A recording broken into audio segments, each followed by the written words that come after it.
I'm Robin Crane, and this is the Growing Your Financial Business the Woman's Way podcast. Listen, I was a financial advisor for over a decade, and I got so sick of the old archaic strategies that your grandpa used to get clients. What the industry teaches today is still so outdated and just doesn't work anymore. So I had to find a better way for myself, and then I got obsessed with sharing these how-tos with other women like me. The stuff I teach doesn't require giving up your life, your sanity, or your family time. I want women like you to have it easier than I had it, so you can thrive in the industry. I've now helped thousands of women grow their financial businesses to multiple six figures, some even seven figures per year. So on this podcast, you're going to get an inside look at how they did it so you can do it too. Let's dive into the show. Welcome back. It's Robin Crane here with Kaitlyn. What's your last name, Kaitlyn? Carlson. I knew that, but then in your bio, it just says Kaitlyn. Like, you are kind of like Madonna. Like, that's how good she has a first name. She's the founder and CEO of Theory Planning Partners, a boutique wealth creation firm for the top female entrepreneurs in the United States. And what I'm really excited about to share is she has a fee-only practice, and she started in 2020. So she's had a lot of success. She's now she basically charging fees, not just doing assets under, or not doing assets under management. So it's definitely a different approach. She's a certified financial planner, certified exit planning advisor, and accredited wealth management advisor. So she's got all the letters at the end of her name. Plus, she's got some kids and has a nice lifestyle. Not to mention, she's only 32 and started her business in 2020. So I think the most important thing from all that is, like, you're young. You have a family, you figured out how to create a business and be really successful at it. And it hasn't even been 3 years. So tell us a little bit about, like, your background, how you got into this and why you went in this direction, like fee only, and how we'll start there. And then I'll keep grilling you. Sounds great. Yeah. So, I went into finance right out of college. I was a psychology major in college, and I began my career in asset management for Putnam Investments. And Putnam was a strictly advisor sold mutual fund. So pretty early in my career, I learned what financial advisors did. And I thought, like, wow, what a cool combination between my interests, because, working with families and individuals and working with money, it really fulfilled both the psychology and the finance aspect of things. So I met my husband at my first job. And of course, this sounds like such a cliche talking to this audience, but he became a wholesaler. And so Wait, at Putnam, were you a wholesaler? Was that the role? No, I was in a management rotational program. And my husband was an internal. So we met there while I was in the management program, and he was an internal. And then he got promoted to become an external. And so we moved from Boston down to New Orleans. And so when we made the move from Boston to New Orleans, I ended up joining UBS Financial Services. And I had a pretty unique vantage point because I knew the industry really well at that point. I knew what wirehouses, independents, RIAs. And so I was very deliberate about choosing UBS because I liked that they capped their advisors at 7,000. They were a global wealth management firm that was pretty prestigious. And I knew that I was going to get solid training there. So I entered their wealth planning analyst program for 2 years, and they paid for me to get my CFP while I was in that. And really that role was about introducing financial planning to advisors all across the Southeast. So I covered Louisiana, Mississippi, Alabama, and Arkansas pretty much by myself, and worked with over 80 advisors and over 300 clients in that 2-year period. And tell me again, what was your role? Introducing them to what? I was a wealth planning analyst. So I was doing the financial planning. For getting them to do more financial plans. And does UBS charge for financial plans, or they do free financial plans? Depends on the advisor. Okay. So they can charge. Exactly. Was that your goal as part of it, is like help them feel confident that they can charge, or was that not the relevance of it? Oh man, our metrics were really about, like, bringing more money into the firm. So yeah, it's gotta be. Yeah. So yeah, teaching them how to do financial plans or wealth planning and actually get paid for it. Yeah. That was the goal. Okay. Yeah. However, there were very few financial advisors that charged a fee for the financial plan. It was really, in most cases, like a lead generating tool. Okay. So it wasn't necessarily the planning fee.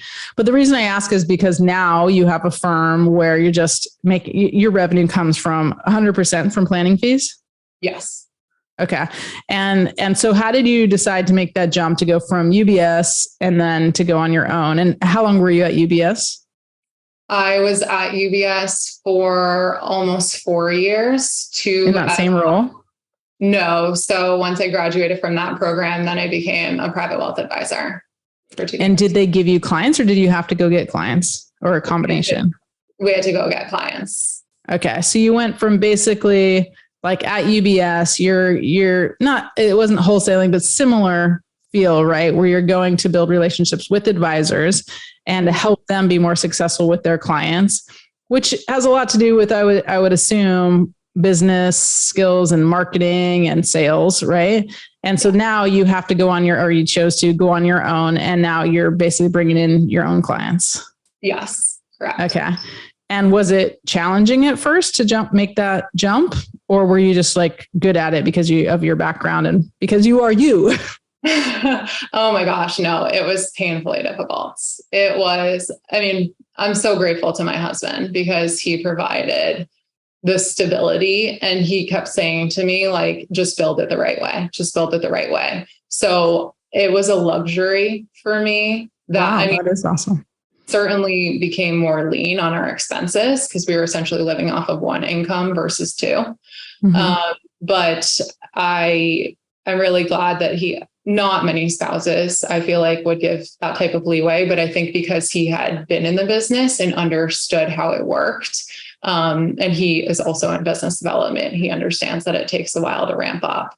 So I took 3 clients with me from the UBS days, which was basically enough to like cover my expenses. And I don't think I made anything really the first year. Wow.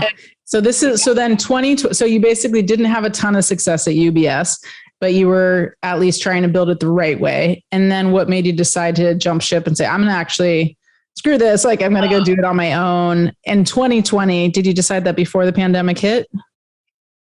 So, the real story is I want the real story, Kaitlyn, not the one you tell on media. No. Yeah. The real story is I had to file 6 sexual harassment complaints in 3 years. Holy cow. Yeah. The first one was my very first week at UBS and I was 24 years old. Oh my God. A 68-year-old advisor said that in order for us to build trust, I had to feel comfortable going in another room and taking my clothes off in front of me. Oh shit. Not just like a little bit of like, hey, talking down to you or like want to go on a date. That's insane. Yeah. So that was your first, that was 1 out of 6. Yes. Oh my God. And they were that to that capacity, like that bad? Most of them. Oh my God. And how come you stayed there for so long? Because I just felt like it was a one-off or, a lot of this happened when I was traveling to different offices. So like I was covering all of the Southeast. So it would happen in Lafayette, Louisiana. It would happen in Jackson, Mississippi. It would happen in Alabama.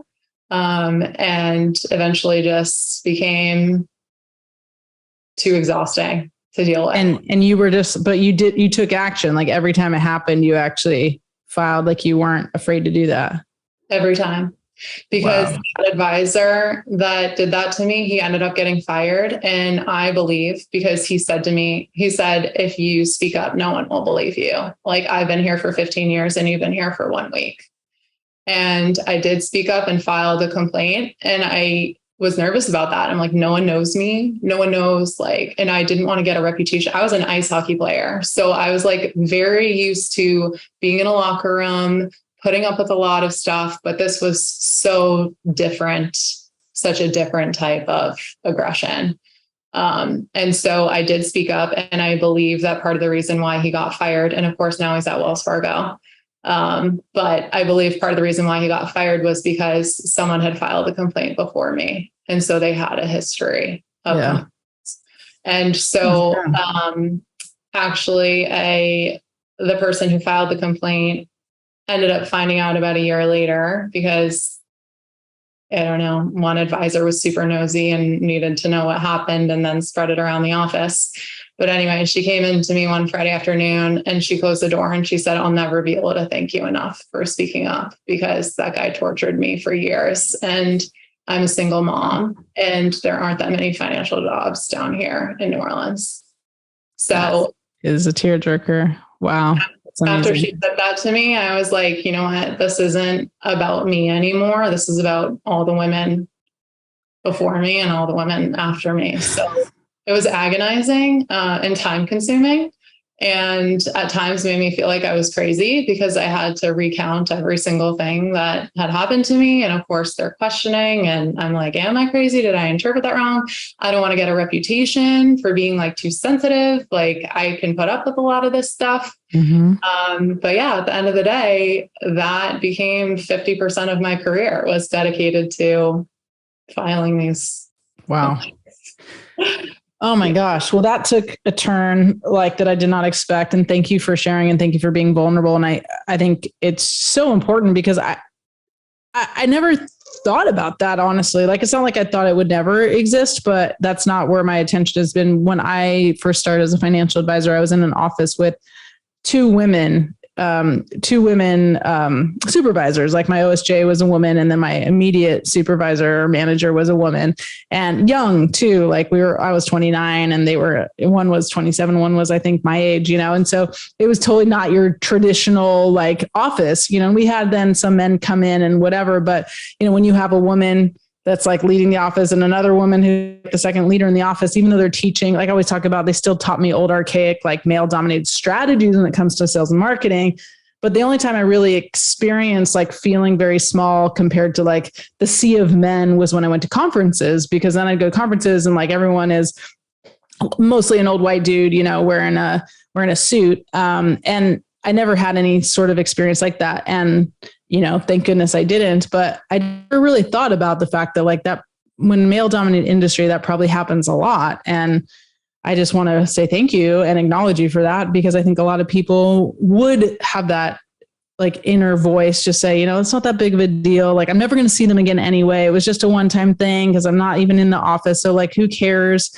But you spoke up and that actually like made a statement for others. And I'm so grateful to that woman who said that to you as well, that she was able to speak up and say like, you made a difference, because now we get to say it on this podcast. And like, maybe there are women I'm sure. And if you're listening right now and you're like, wow, that happened to me, I didn't speak up. Is it too late? Like, I would definitely encourage you to speak up. And I would I didn't even know this was an issue, but of course, if this is happening to you, it's happening to other women. So please, if you're listening to this right now, please share your stories. You can send an email to support@robincrane.com. I'd be very curious to hear stories, and maybe we'll bring you on the podcast to share, because if this is something that's happening to other women, like we want to make sure that the awareness is there and that we can do something about it. So Kaitlyn, thank you for bringing that up. Like, and how hard that must be to tell me that. So thank you.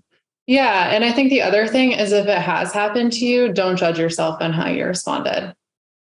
Because, I was in shock and I was like scared that I was going to lose my job. This was in 2015 and the Me Too movement didn't happen until 2017. So at the time I felt like it was only happening to me and I didn't know what the consequences of speaking up were. So just have a lot of self-compassion if you have been through this and the way that you responded, because everyone's going to handle it differently. And I was just very fortunate that at the time I had a supportive boyfriend who knew the industry, who encouraged me to speak up. And I had a receptive manager who was also very much like a father figure to me while I was down there. That's great.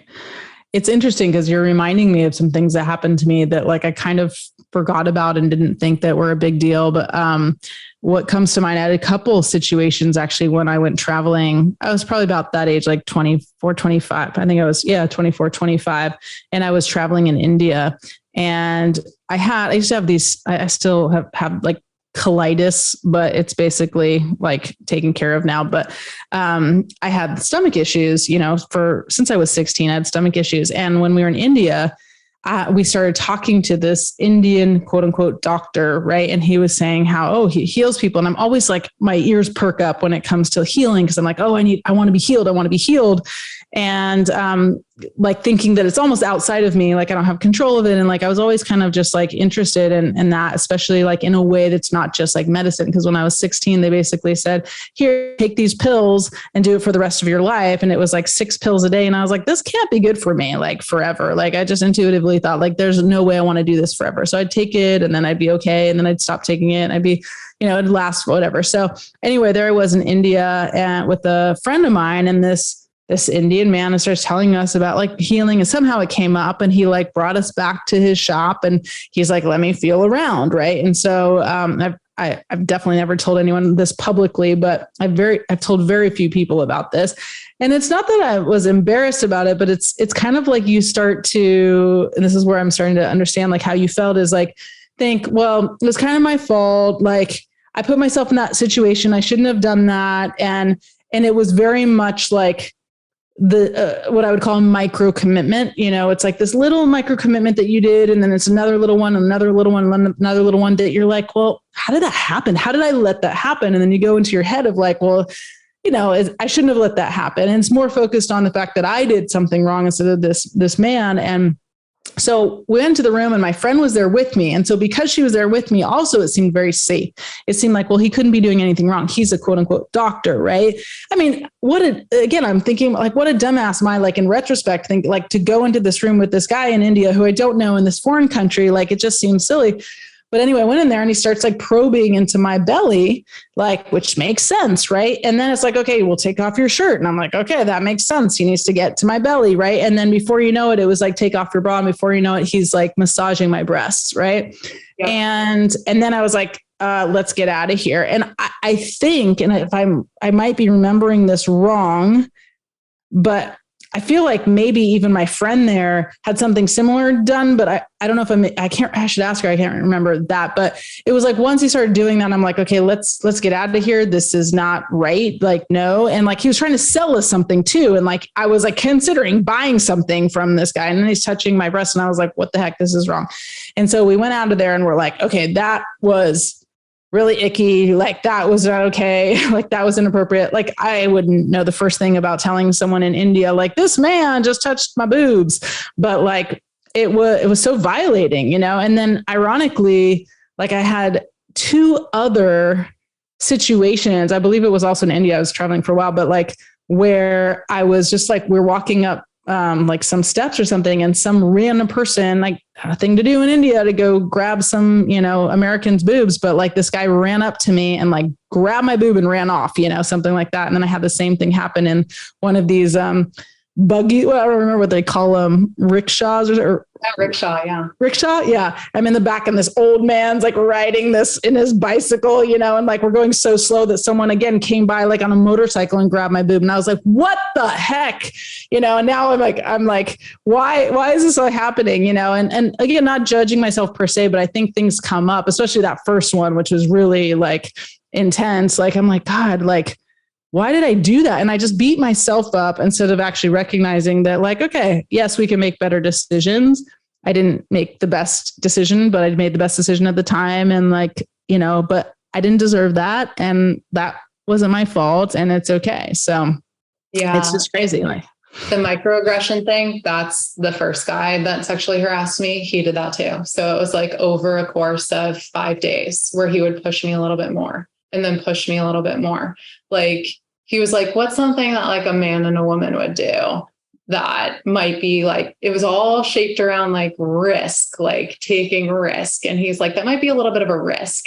And I was like, he said, what would be a risk? And I said, telling you that I would join your team today when I don't know you. And he was like, no, come on, you're a man, you're a woman, I'm a man. Like, and then he pushed me we sat in silence for like an hour because I just didn't want to answer the questions. Cause I was like, is this really going where I think it's going? Like, am I crazy? And then I was like, give you a hug. And he was like, good. Okay. And then like had me come back the next day, and he would push it a little bit further and a little bit further.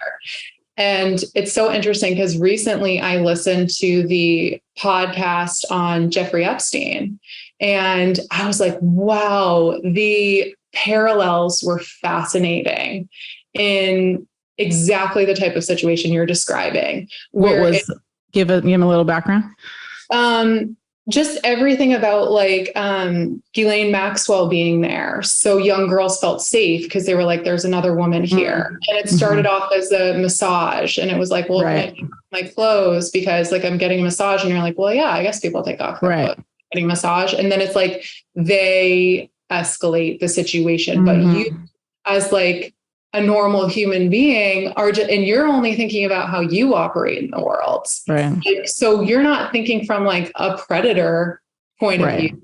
Right. And then of course things transpire, and then hindsight's 2020. And you're like, why was I such an idiot? And it's like, well, you were set up to fail.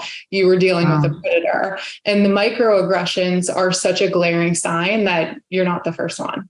Wow. But this has been done before. And this is what allegedly this guy was hired from Merrill Lynch for the same thing. And that's what upsets me so much about this industry is like, there's nothing on his U4 about this. He just moves from firm to firm to firm. And who knows how many victims he's had. He's had at least 2 at UBS, you know, but like the sophistication, because when he got the sense that I was going to speak up, he's like, I've never touched you. I've never even shaken your hand.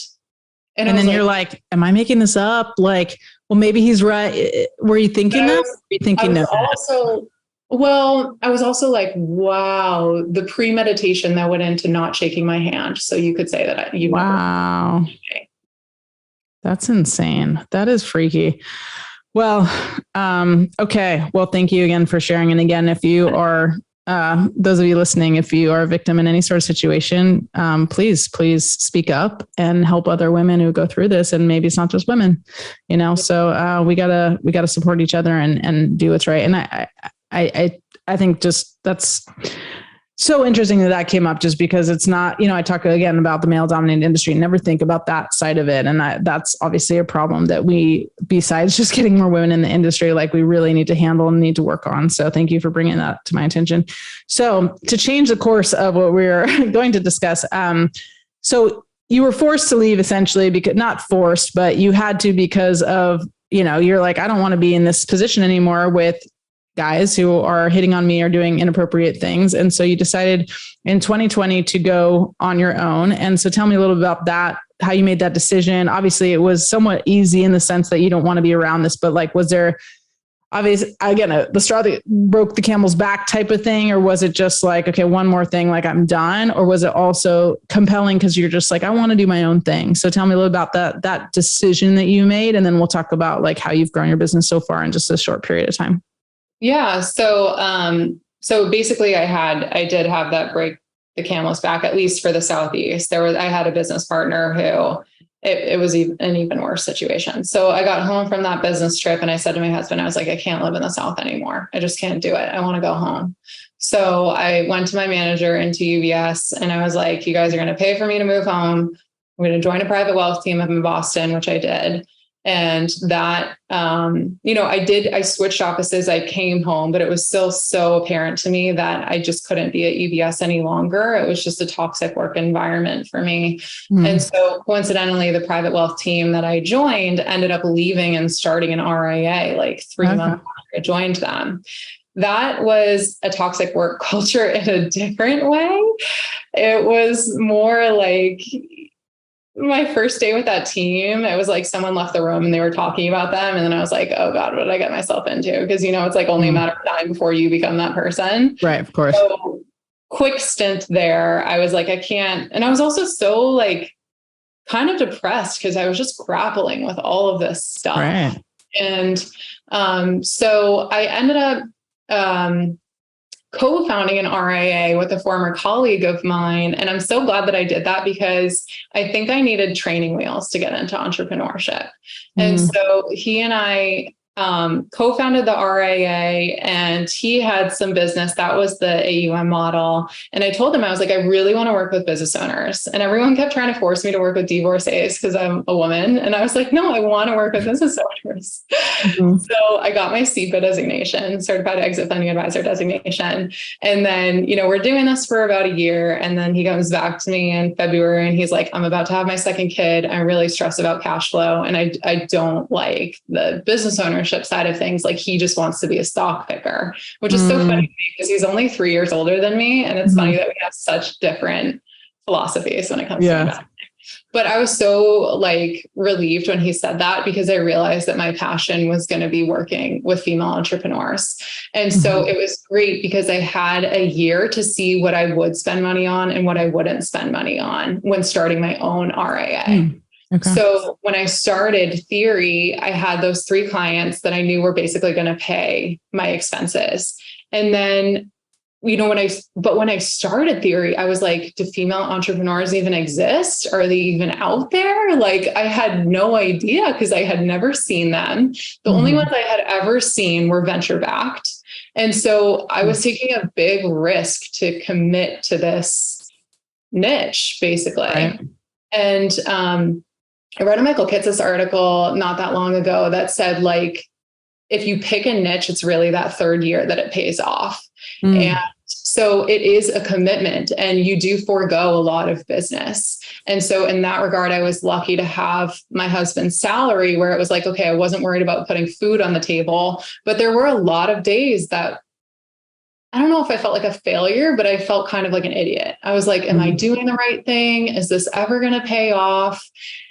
And then the other thing is, kind of going to that concept of your network is your net worth. I had to invest in getting into networks and getting into rooms where I was going to start to be able to build the relationships of my ideal client. And then I also had to figure out what were their quirks, what were the intricacies of their lives, what was their psyche like. And it's really only this year that I've figured out the female entrepreneur psyche and able to speak to that and anticipate their blocks or anticipate their objections. And that really only experience can make that happen.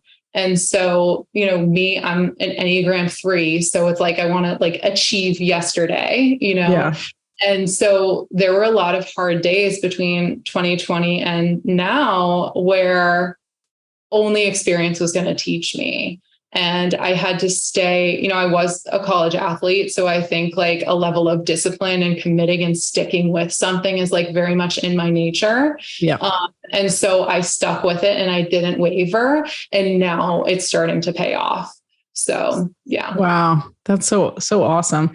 And I actually just had Michael Kitces on the podcast actually. And he said the number one, I don't know, characteristic or the one defining factor, however he put it, of what differentiates a successful advisor from someone who's not successful is how long they've been an advisor. It's number of years.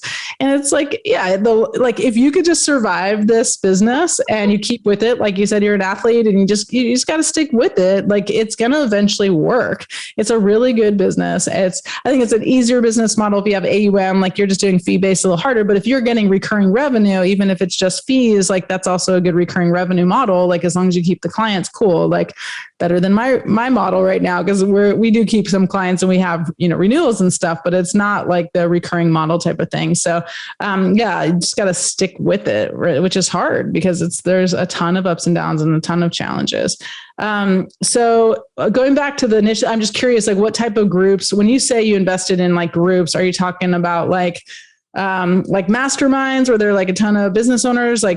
Give me an idea of one of the masterminds or something you invested in. Cause I know some people think, oh, I'm going to invest in one of these networking groups. It's $500 a year. And I'm really? That's an investment? That sounds like nothing, cause some of these networking groups are a little bit more than the average network. Maybe it's $1,000. And I'm that's not investing. That's nothing, right? As the masterminds I'm in are $30K to $60,000, right?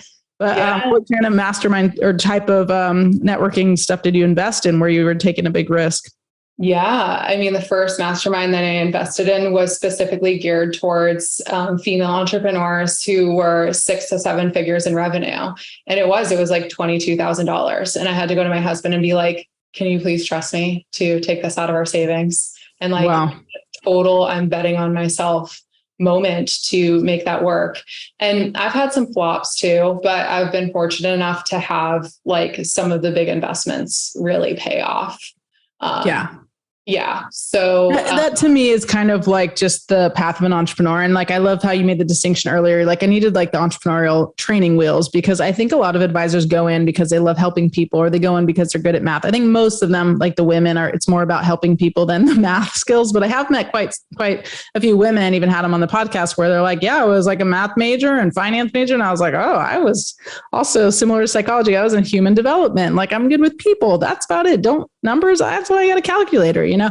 But I think a lot of women are like that. It's more about the relationships, more about the impact and all that. But it's like, oh crap, I forgot. I also have to be an entrepreneur and like invest in myself. Like that is actually par for the course, or you're not going to make it. Right. So, and I find a lot of women who are struggling, because I come across a lot of women, of course, it's like, they aren't investing that much into the business. They already think they're investing a lot because there are fees to just keep a business alive.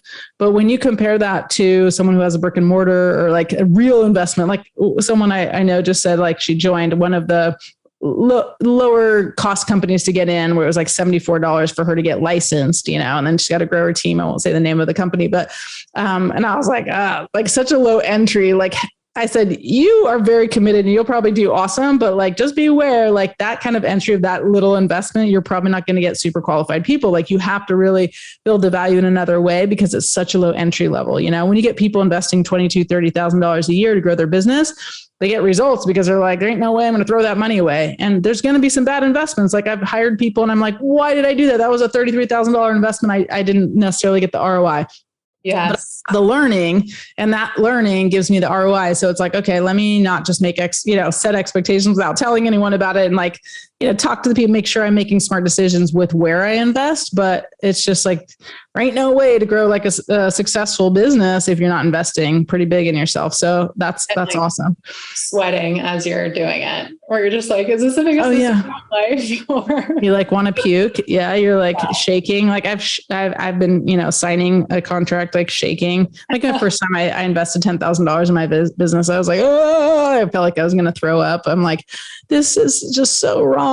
And then it, works out. It works out. But there's just so much learning too. It's like, you can't get the lessons if you don't fail sometimes. So we have to just, you got to take the training wheels off sometimes, and you just got to ride. And like we tell our kids when we're teaching them how to ride a bike, like, it's not that you might fall. You will fall. You're going to fall, but we're going to put knee pads and elbow pads on and wrist pads on to make sure that when you fall, it doesn't hurt so badly, but you're going to fall. So like, let's just expect it instead of be like, no, just, you're going to be fine. Look up, you're going to be fine. It's like, yeah, you will, but you're going to make mistakes. You're going to fall, and then just got to keep getting up. That song, you probably know, cause you have young kids, that Trolls song. Knocks me over, I will get back up again. I freaking love that song. And I'm like, my kids are super into it. We just watched Trolls again. And I'm like, oh, that's so good, because she's talking about how like, then she goes into, those of you who don't have kids, you should definitely watch it still. But it's like, she goes into like, no, I can't think that way, because what if it doesn't work out? And she's like, no, I can't think that way. No, I'm just going to like, remember to like focus on like basically the good, and like everything's positive, and just assume it's going to be great. And then it's going to knock me over, but I'm just going to get back up again. It's going to knock me over and I'm going to get back up again. I freaking love that. So, there's a lot you can learn from Disney movies. I'm just saying. I feel like I've had so many revelations from watching kids shows. Right. Besides the fact that the parents might die, because they always do, unfortunately. Yeah. They are like extremely sometimes traumatic, where I'm like, wow, Lion King at like 3, is this what it's like right out of the gate that I know for my childhood, at least, or, Pocahontas was my favorite. And I'm like, wow, these are like heavy topics for kids. I mean, even Snow White back in the day, like, it's like, seriously, the stepmom's trying to kill her. I'm like, come on. And she already has no mom, and like, who's never seen her dad. Apparently, like, he's the king and shit, but like, come on. Anyway. So back to, let's give them like one last thing to think about that you would say, advice you'd give them as besides just sticking with it, but like any other advice from all this amazing experience and knowledge, what you would tell the listeners right now. It's just funny because I was saying this to my husband the other day and he's like, yes, I know I told you this, but it did take me a long time to release that perfectionism because I was like, this is how it's going to go. And he would always be like, your clients will lead you to the answer. And I'm like, that doesn't feel good for me. I need to know all the answers. I wish that I learned the relationship between, I took a Babson entrepreneurship class actually, and it talked about how like in the corporate world, it's like you create this beautiful plan and then you execute the plan. In entrepreneurship world, it's like, get out there, skin your knees, learn, get out there, skin your knees, learn. Mm-hmm. And so I said to my husband, I'm like, man, if I could go back, what I would have done is I would have given a lot of free advice so that I could have gotten to know their pain points earlier, so that I could have gotten fluent in the inner workings of my niche earlier, so that when I was on sales calls and speaking to prospective clients, I could be like, oh yeah, I know exactly what you're talking about. I had this other case where blah, blah, blah. I think it just would have maybe sped up the learning curve of understanding my ideal client. But I was so like, I need to get paid. I need to make money. And I wasn't flexing on my fee. And I said, we were literally like walking the dog and our kids. And I'm like, I think if I could go back in 2020, what I would have done is I would have given away like 10 free plans so that I could have gotten in there, gotten my hands dirty, figured out what was going on. And then I would have felt so confident that like, yes, I do this all the time. Prospective client, here's why you should hire me. I think that's like, just to comment on that, like that's a super fine line because I think like, so many companies already like are giving away plans for free. And I think like they're willing to do that, but then it's also a positioning thing. And if you know how to position yourself and then you basically like, I typically charge 10 grand, but I'm going to waive the fee or something like that because I'm in this beta, stay right here. And we're going to, the first 10 people, if you can position it well, where there's a reason that you give a discount, but you're still valuing yourself, then like, I'm all for it. I think what happens sometimes is that women especially start to undervalue themselves and give their time away for free. And then when, I forget who said it, but when people pay, they pay attention. So when they don't pay, they don't always pay attention. And then it's like, you want to learn from this niche, but then you're talking to the people who aren't willing to pay for it and don't value your advice. And so then it's like, it's hard to really know. So I would agree that, there's a lot of people, I think Frank Kern says, just work for free for a little bit, like be willing to do that, but just own your value and give a reason why you're doing something for free. Like we teach an interview strategy where you go and interview like 100. It's like, I love this strategy because it's similar result, but it's higher positioning. So I tell our clients we do this whole challenge, even the appointment generator challenge, where we say, in order to generate five appointments a week, like you tell them like, why don't you just consider writing a book? Like it'd be really easy for you. You got a great story, but you don't even have to have like an amazing story or like a purpose. You just have to know you care about like female entrepreneurs and the result that you want to give them, which is creating wealth. Right. And so we would say, okay, go to female entrepreneurs, say like, hey, I'm, considering writing a book about female entrepreneurs and how to build wealth. Can I interview you for my book? So now you got like super high positioning and you can spend, we usually do 15 minutes, but even if you spend 15 to 30 minutes, really understanding what do they want, what's holding them back, what are their concerns, and understand the market. I don't know that you have to do a plan for free, although you could, but like that allows you to do the market research while you still position yourself so that then if you don't work with them, like ask them who else you can interview. So we use that, but I think like, not to say you're wrong. I'm just saying, I think what we don't see now in retrospect is like what happens when you position yourself poorly, undervaluing yourself and just doing everything for free. Cause I think a lot of companies are teaching, like you said, UBS, they weren't even mostly charging fees. It's not hard to go find a financial plan for free. Edward Jones only does free plans. Like there's a lot of companies that won't even let you charge. I think the challenge is like, well, how do you stand in your value when you're willing to do it, for free? Lesson learned here is hire Robin because she has way better ideas than me. That is such a better idea. But actually it makes me feel a little bit better and more forgiving because I wasn't willing to sacrifice my positioning because I'm like, I have private wealth management experience. And like, I'm choosing to bring it to this cohort that's completely underserved. And so I had such a hard time devaluing myself, giving something away for free. And it frustrated me that UBS financial advisors gave away plans for free. So I think it kind of goes back to the whole hindsight is 2020 thing. It's like, yeah, from where I'm looking at it now, it might have been easy to say, but also part of me is really glad that I held my value. Yeah. And you wouldn't be, of course, you wouldn't be where you are today had you not, and had you done it differently. And we can always say that, but like, this is the path that you were on.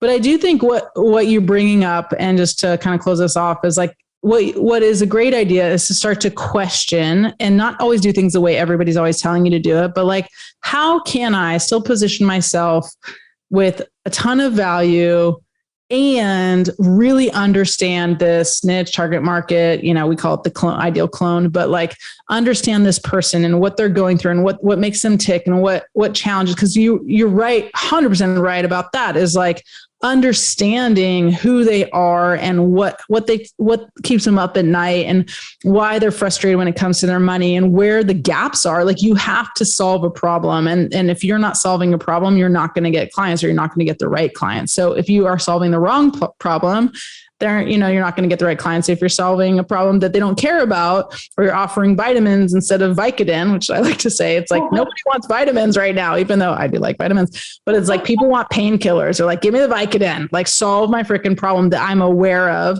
And then I'll do the preventative, there it is, stuff as well, and take some vitamins too. But first, like, I have a freaking migraine, like, give me the headache medicine, give me the Tylenol, give me whatever. So yeah. Absolutely. Yes. And just that, even though they might need all these other things, solve that acute problem first, and then introduce the rest. So good. Well, tell them where to find you. This has been great. It's funny. She came on the podcast and we're like, what do we want to talk about? And you're like, if you don't want to record this, or if you don't want to do this anymore, or if you don't want to, and I'm only saying that because, like, oh my gosh, thank God we didn't like cancel this. This was so valuable. And it's all because, and this is another good takeaway, is because you were willing to be vulnerable and share things that like most people wouldn't be willing to share. So again, I want to thank you and acknowledge you for that, because I think this has been one of the best episodes, because you were willing to go where most people wouldn't. Yeah. And it's not about like how much information you have or whatever. Like, we have inherent value with our stories and our vulnerability, and most people aren't willing to share that. And because of that, you've given a lot of women out there hope and given them a way to, maybe even cope with some things that maybe have happened to them, and give them forgiveness too, which I think is amazing. So I want to compliment you on that, but tell them where to find you. Thank you so much, Robin. So feel free to come to my website. It's one page, and we have a link at the bottom to my calendar. So of course, if you want to talk, or if I can be a support system for you, I'd be happy to. If you want to book a call, we're also on Instagram at Theory Planning Partners, and you can just DM me there as well. Okay. theoryplanningpartners.com. Yes. Thanks for asking. Theoryplanning.com for the website. Theoryplanning.com. Okay. And the Instagram is Theory Planning Partners. Okay, perfect. We'll put in the show notes. Anyway, thank you so much for joining us. We'll see you next time on Growing Your Financial Business the Woman's Way. Bye-bye.